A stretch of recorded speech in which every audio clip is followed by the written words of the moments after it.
It's a very touching story. It also shows the love of Allah subhanahu wa ta'ala, the power of Allah subhanahu wa ta'ala. Never ever underestimate the power of Allah. You know, there was a sheikh who mentioned this in Saudi Arabia, and there was a doctor that visited him from Pakistan and told him a story that happened to him. So he says, what happened to me? He says, the doctor who's speaking is a top neurologist, one of the top doctors in Pakistan, or, you know, a very, very good doctor, very hard to meet. It's said that perhaps you would have to wait months on end before you can get an appointment to see him. So what happened is, he says, I was flying from one city to another, a very busy man, flying quite often within the country and perhaps even outside.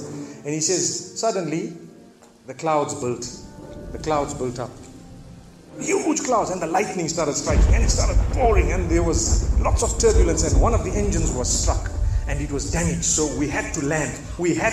And so what happened is, the landing was at a nearby little airport or a little strip and so on. And when they landed there, it was a remote area. How are you going to repair this aircraft? A few people who were on it, it was a small plane, they were, quite surprised because they landed it in such a remote place. No one's there to repair it. They would have to wait, definitely. So the doctor asks the captain or the pilot that, you know what, how long are you going to be? He says, no, we're going to be quite long. Well, I need to get to that area. Look, he says, it's just a 3-hour drive by vehicle. So why don't you just go by road? And you can go there and get there. He says, okay, good idea, because this is going to take long. So he decides to go on one of the try-shows, in Pakistan, one of the areas, wherever it was, and he jumped in. And as they started progressing, the clouds built again. And the lightning was striking, and the rain started pouring. And it was pouring so much that their vehicle could not move much more because of the mud and because of everything else. And so it was quite an open area with a bit of farmland. And after a while, they realized, look, we're not getting anywhere. There's a little house here. Why don't we just go there? We can read our salah. Perhaps we can, see, have a bit of a meal or whatever else. And they decided to knock the door. Strange people, strange land, far off, out in the rurals. And so he knocks the door, and he's got his little bag and everything, and he walks in. An old lady happened to answer the door after a while, and they spoke to her saying, look, this is what has happened, and we're going from so-and-so to so-and-so, and we just want a place, we want to read salah and so on. And she said, no problem, you can come in. She had a little musalla, a little sajjada, and she had a little baby on the side, or not a baby, but a child. And the child, every little while, she's actually checking on the child, and she's sitting on that musalla, making dua and reading her own salah. These people fulfilled their salah, did whatever they had to. And when they were about to leave, they spoke to the old lady saying, thank you very much, jazakumullah khair, and so on. And, we're going, what's happening to this child, So the woman says, look, the child is an orphan. And the child is unwell, not well at all, very sick. And we've been to all the doctors around. And subhanallah, I'm the grandmother of this child.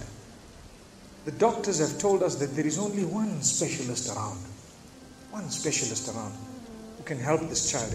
And we tried to make an appointment, but they asked us to come 6 months later. And it's far away. I've been making dua to Allah ever since that day. Ya Allah, make it easy for us. The child is sick. Make it easy for us, Ya Allah. So the man says, what's the name of that specialist? So the granny says, he's Dr. Ishan.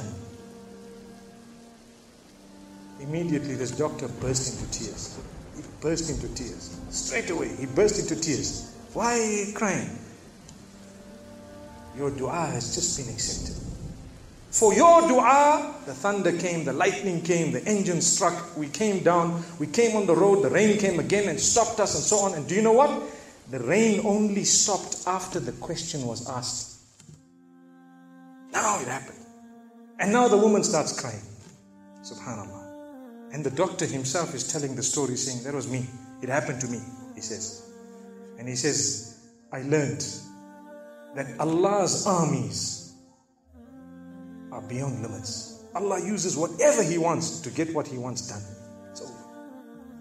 Where in the wildest of the dreams of this person would they have felt or believed that the top man, whom it is semi-impossible to see without big appointments, would actually be driven all the way to the door, knock the door, come in here, read some salah, and they would have to serve the child here. Amazing. Wallahi, it brings tears to the eyes. But the reason I share it with you, every one of us has needs for Allah subhanahu wa ta'ala. Just keep calling. Just have yaqeen. Have conviction. If it is meant, it will definitely come in your direction. You know, we use the term by hook or crook, but I don't want to use that today. I want to tell you, by the mercy and power of Allah subhanahu wa ta'ala, it will happen. It will come to pass. May Allah subhanahu wa ta'ala bless us. May He open our doors. May He grant us all shifa. And may He make us firm believers that for Him, nothing is impossible. Wa sallallahu wa sallama wa baraka ala nabina Muhammad.